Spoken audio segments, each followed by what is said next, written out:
Bonjour et bienvenue sur cette première vidéo qui parle de Photoshop évidemment, et en premier cours nous allons voir les calques. Les calques sont des éléments extrêmement importants dans Photoshop, hein, c'est même l'élément primordial dans Photoshop. Alors qu'est-ce que les calques, à quoi ça sert? Alors il faut voir les calques comme des suites ici d'objets avec de la transparence, on voit à travers, qui nous permet de décomposer une image en plusieurs plans, comme ici. On s'imagine que la caméra qui se trouve là est en fait en haut, ce qui se trouve au-dessus, ce premier calque se situe ici, et ce qui se trouve tout en bas, hein, qu'on voit à travers, tout en bas, se situe tout en bas également dans les calques. C'est quelque chose qui va nous permettre de modifier une image élément par élément, à bouger élément par élément, sans avoir à refaire toute l'image évidemment. Alors comment ça se présente concrètement dans Photoshop? Vous avez ici une fenêtre qui s'appelle sobrement calque, qu'on peut retrouver dans fenêtre calque, ici, ou en appuyant sur la touche F7. Donc ces calques sont nommés ici, avec une petite fenêtre qu'on appelle miniature ou thumbnail, que vous pouvez agrandir ou rétrécir en faisant ce petit icône cheeseburger ici et option de panneau calque. Vous pouvez ne pas mettre la miniature ou vous pouvez mettre une très grande miniature. Mettre une grande miniature permet en fait de mieux voir où est-ce qu'on en est, surtout quand on débute, et même quand on ne débute pas, c'est toujours agréable de voir du premier coup d'œil où se situe quel calque, quel objet se situe sur tel ou tel calque. C'est assez pratique. Alors ces calques, comme je l'expliquais ici, ont un ordre en fait. Ce qui est tout en haut est le plus proche, on va dire, d'une caméra qui serait ici, qui regarde dans ce sens-là, et ce qui est tout en bas est le plus lointain. Ici, on a l'arrière-plan, ici, ce qui est en gris, ce gris bleu ici, qui est tout au fond de mon image, hein, on peut dire que c'est cette partie-là, admettons, et ce qui est tout en haut, en l'occurrence, ici on a un petit bonhomme ici, ce petit bonhomme lui est tout en haut, donc ici tout en haut, et a priori ce petit bonhomme serait susceptible de passer lui devant tout le monde parce que il est tout en haut. Voilà. À l'inverse de quelque chose qui serait tout en bas, comme ça, qui lui passerait derrière un petit peu tout le monde, comme on peut le voir ici. Voilà.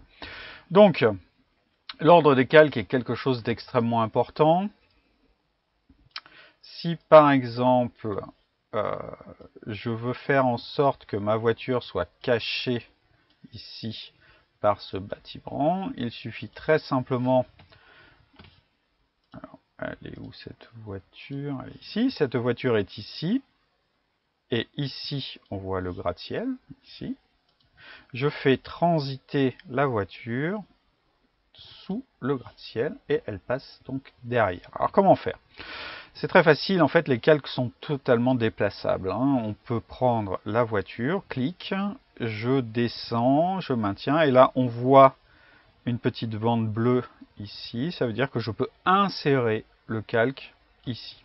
Donc voilà, la voiture passe par derrière. Je peux remettre la voiture devant ce gratte-ciel, voilà, et la remettre ici pour que ça soit plus joli. Voilà. Idem pour ce bus. Ce bus se situe derrière cette espèce de pylône, je ne saurais trop que dire, un bâtiment peut-être. Je le prends, je le mets au-dessus. Voilà, il est passé devant et je peux le mettre maintenant devant ce calque-là. Alors, ici, j'ai une fonction très pratique qui me permet de sélectionner. Vous voyez, je clique sur un bâtiment et ça sélectionne le calque tout seul, ici. C'est ici. Avec l'outil qui est un outil ici de déplacement qui me permet de prendre et de déplacer les choses, je vais dans sélection automatique, hein, ici je clique sélection automatique et je vérifie bien que c'est calque qui est coché et non groupe. Les groupes, on verra tout à l'heure de quoi il s'agit. En faisant ça, ça me permet de cliquer sur un objet et que ça sélectionne le calque tout seul. Si je ne coche pas ça, je suis sur ce gratte-ciel ici, là, celui-là. Je clique dessus, donc là ça va, je peux le bouger, mais maintenant je vais essayer de déplacer celui-là, admettons, et on voit qu'il ne sélectionne pas tout seul, il reste toujours sur le même calque. Donc c'est très utile de mettre sélection automatique. L'inconvénient du sélection automatique, c'est quand on a énormément de calques ou qu'on a des calques d'effet qui se trouvent par-dessus, ça le sélectionne. Bon, ça, on verra comment remédier à ce genre de petits soucis. Donc ces calques-là, cette fenêtre calque ici, cette fenêtre, oui, avec les miniatures. Donc vous voyez, quand les miniatures sont trop petites, comme ici, le petit personnage jaune, ici, bah, bon, on ne le voit pas, hein, soyons clairs, il faut que ça soit assez grand. On peut afficher ou ne pas afficher tel ou tel calque. Alors admettons que je prenne ce bus jaune ici. Ici, vous avez un œil qui permet de voir ou de ne pas voir ce calque. Ça ne veut pas dire qu'on l'enlève, il n'est pas effacé, il n'est juste pas apparent. On l'enlève plus ou moins de la scène. Hein. Voilà. Donc on peut modifier les calques de cette façon-là. On peut en prendre plusieurs d'un coup, avec les commandes classiques d'un ordinateur. Hein, contrôle pour sélectionner de façon un petit peu séparée les choses. Je reste appuyé sur CTRL, je clique, et je peux bouger cet ensemble de calques. Ou je peux faire avec SHIFT pour prendre une plage, comme ici, voilà, je prends le premier, j'appuie sur SHIFT, je vais sur le dernier que je veux sélectionner, je clique et j'ai tout ça qui est sélectionné. Voilà. Donc ça, c'est fort pratique pour modifier les emplacements des différents calques. Pour désélectionner un petit peu tous ces calques, tout simplement vous cliquez ailleurs dans l'image et vous voyez que ça désélectionne tout seul les calques. Ces calques-là peuvent avoir un certain niveau de transparence, ce qui peut être assez pratique pour certains effets ou diverses choses.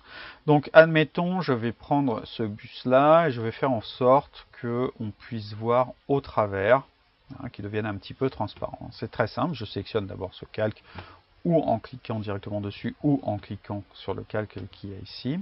Et ici, vous voyez, il y a tout un tas de choses, ici normale, opacité, etc.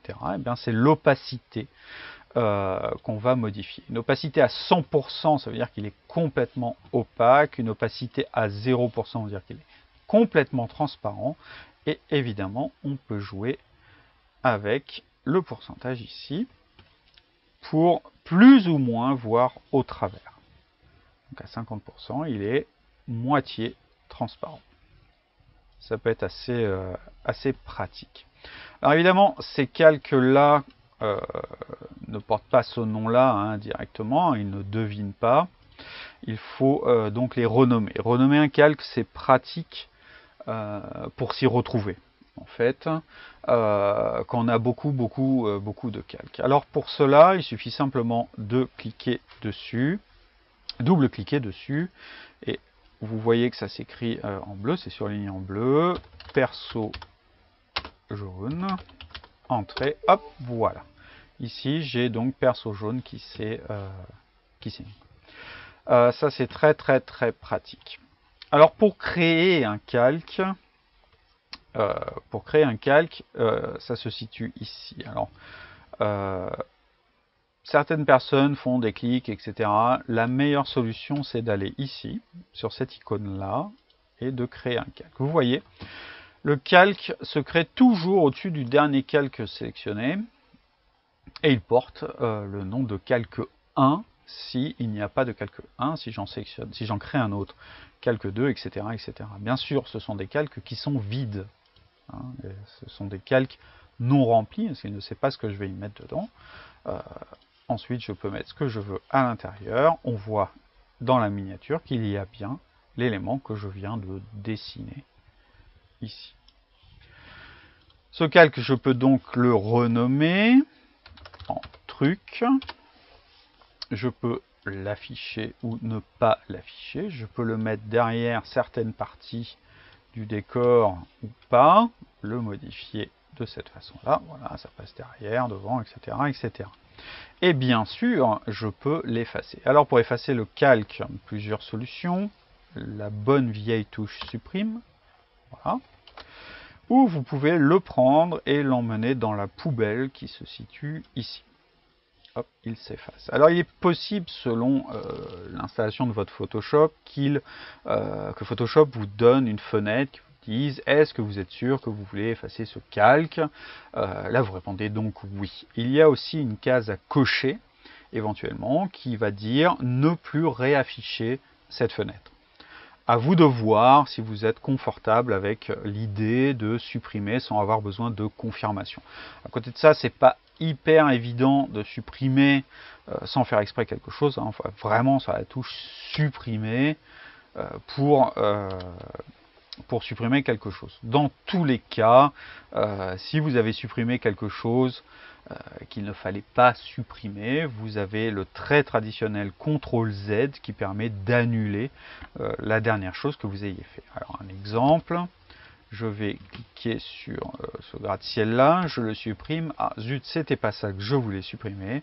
Je fais CTRL-Z, hop, j'annule donc la dernière chose que je viens de faire. Ce qui est assez pratique. Alors, tous ces calques-là, quand il y en a beaucoup, hein, on voit qu'il commence à y en avoir pas mal hein, ici. Donc les renommer, c'est bien, mais on peut aussi les ranger. Alors je vais créer quelques calques, voilà. Je vais marquer exemple, ici, avec les autres calques qu'il y a ici. Alors, tous ces calques, je peux les grouper dans un petit répertoire, comme sur votre ordinateur. Hein, vous avez des répertoires dans lesquels vous mettez des fichiers. C'est un petit peu la même chose. Ici, vous avez l'icône qu'on connaît bien hein, de répertoire, qui est en fait un groupe dans Photoshop. Alors, je vais cliquer ici, je vais cliquer ici, pour créer un groupe qui s'appelle groupe 1.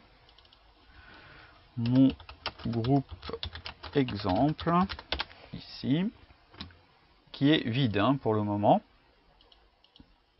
Je prends,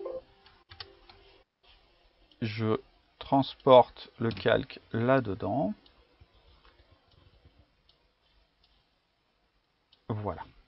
Donc attention, quand vous mettez des calques directement un par un dans le groupe, ce qu'il se passe, c'est qu'on considère qu'il coule au fond, le calque. Donc si vous avez commencé par prendre un calque qui était tout en bas ou tout en haut, il va couler jusqu'au fond, le calque suivant va couler et s'arrêter au-dessus, etc., etc. Ce qui fait que, éventuellement, ça peut inverser l'ordre des calques. Donc, petit exemple, je prends lui, ce bus que je vais transporter dans mon groupe exemple. Voilà, le bus est là. Je prends le gratte-ciel, je le prends, je l'emmène tout en haut, et je le mets ici, et on voit que le bus étant le premier, il s'est mis tout en bas, il a coulé tout au fond.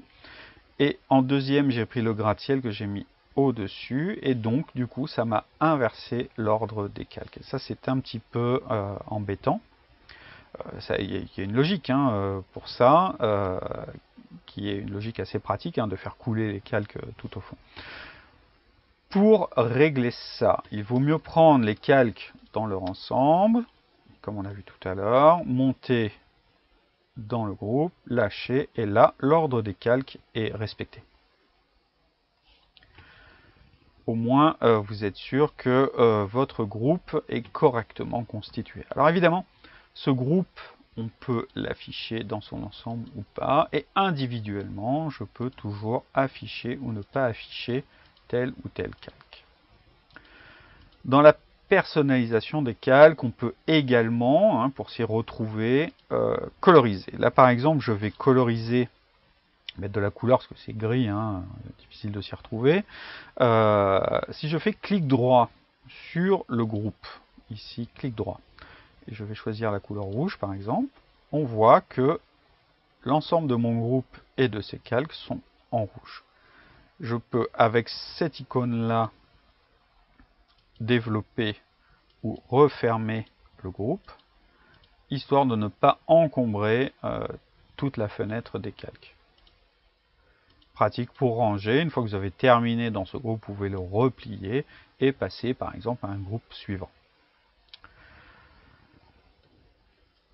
Alors, ces calques, on peut également les dupliquer. Évidemment, hein, on ne va pas redessiner par exemple le bus jaune si on veut le faire plusieurs fois. Il existe dans Photoshop plusieurs façons de faire les choses. 3, 4, 10 façons de faire une chose. Alors, première chose pour dupliquer un calque, la méthode simple pour ne pas se tromper. Je prends le calque, je l'emmène sur l'icône de création de calque. Et comme j'ai pris un calque avec quelque chose dedans, au moment de la création, il va refaire ce même calque. Donc je le duplique. En faisant ça, il s'est dupliqué sur place, donc il se superpose exactement. Maintenant, je prends et je peux l'emmener ici. Ça, c'est une première méthode. Deuxième méthode, ici plutôt, je peux donc dupliquer le calque. Je duplique, il me demande est-ce que je veux qu'il soit avec tel ou tel nom, etc. Ok, donc il se duplique exactement au même endroit et je peux donc faire une modification pour le transporter ailleurs. D'accord ? Évidemment, il y a un raccourci clavier très pratique. J'appuie sur la touche Alt sur PC. Je reste appuyé. Je vois que l'icône a changé, l'icône de curseur a changé de forme. Et maintenant, je fais clic, je reste appuyé, je le déplace, je lâche et il m'a créé un calque. Donc on voit qu'il y a plusieurs solutions pour dupliquer un calque. Alors c'est très important de dupliquer un calque, surtout quand on débute. Si par exemple je devais sur ce bus faire une opération qui consisterait à par exemple lui changer de couleur, on verra ça dans un prochain cours, et que je le fasse directement, si je me trompe en faisant ça, je n'ai aucun moyen de revenir en arrière. Hop, je l'ai fait. Ah zut, c'était pas la bonne couleur, il fallait revenir au jaune. Du coup, là, je suis un petit peu embêté. Alors évidemment, on peut faire CTRL Z, mais si vous avez fait plusieurs opérations dessus, c'est un peu bête. La bonne solution, à mon sens, quand on débute, c'est de dupliquer le calque.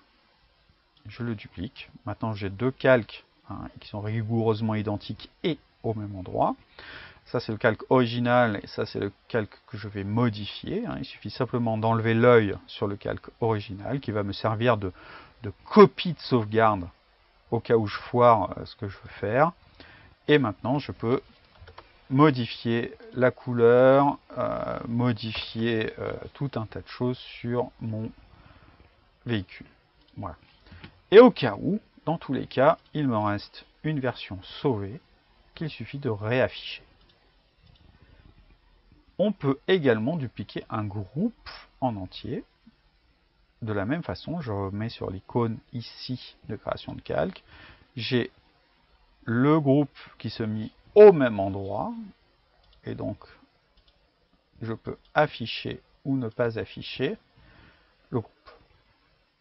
Ce qui est très pratique.